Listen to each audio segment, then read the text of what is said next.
السلام علیکم۔ حضرت حسن بصری رضی اللہ تعالیٰ عنہ اپنی توبہ کا واقعہ بیان کرتے ہوئے فرماتے ہیں کہ میں امیر کبیر شخص تھا اور اکثر بصرہ کے بازاروں میں دکھی انسانیت کی مدد کے لیے نکلتا تھا۔ ایک دن بازار سے جا رہا تھا کہ ایک خاتون مجھے نظر آئیں۔ وہ اس قدر حسین تھی کہ جیسے چاند کا ٹکڑا۔ میں نے مسلسل اس کی طرف دیکھنا شروع کر دیا۔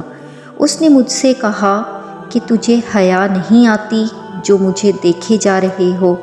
میں نے کہا کس سے حیا؟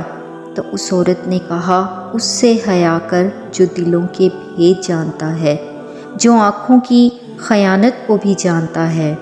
فرمانے لگے کہ اس عورت کی بات تو بڑی تھی لیکن اس کا حسن اس قدر دل فریب تھا کہ میں اس کے کہنے کے باوجود بھی مسلسل اسے دیکھتا رہا۔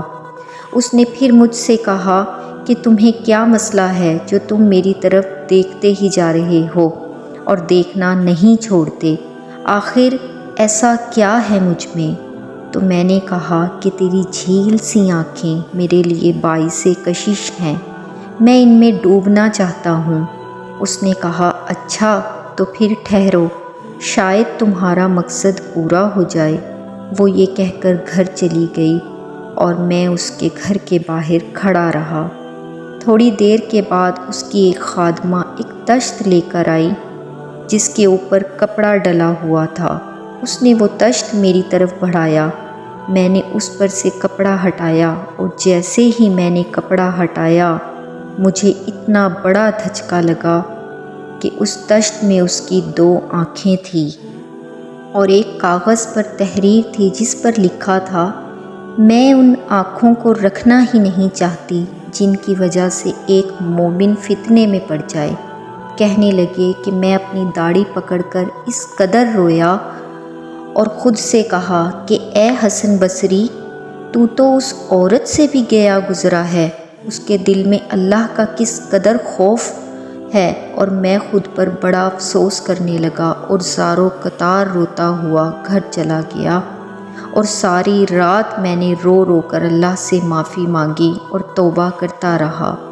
جیسے ہی صبح شروع ہوئی میرے دل میں خیال آیا کہ جس با کردار عورت نے اپنی آنکھیں میری ہدایت کے لیے وار دی اس کا بھی تو جا کر حال پوچھوں، اس سے تو معذرت کر لوں، اللہ تو یقیناً معاف کر دے گا۔ کہتے ہیں کہ میں اس کے گھر کی طرف چلا اور اس کے گھر کے قریب پہنچا تو اس کا جنازہ نکل رہا تھا۔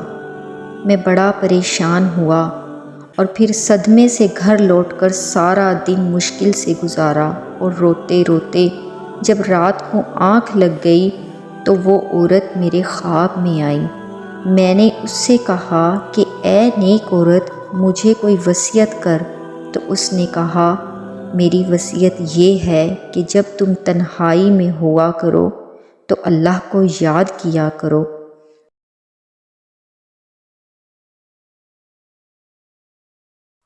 اور اللہ سے توبہ کیا کرو۔ حضرت حسن بصری فرماتے ہیں کہ اس عورت کے اس عمل نے مجھے اللہ کے راستے پر ڈال دیا۔ اس عورت کی وجہ سے حضرت حسن بصری کو ایسی عبرت ملی کہ پھر وہ حسن بصری زمانے کے امام بنے۔ حضرت حسن بصری رحمۃ اللہ تعالیٰ علیہ کے اس واقعے سے ہمیں یہ عبرت اور سبق ملتا ہے کہ انسان کو توبہ کرنے میں دیر نہیں کرنی چاہیے، کیونکہ ضروری نہیں کہ انسان کو بار بار توبہ کا موقع ملے۔ اللہ تعالیٰ کی ان پر کروڑوں رحمتیں ہوں اور ان کے صدقے ہماری مغفرت ہو۔ ویڈیو اچھی لگی ہو تو لائک کر دیجیے اور چینل کو سبسکرائب کر لیجیے۔ جزاک اللہ۔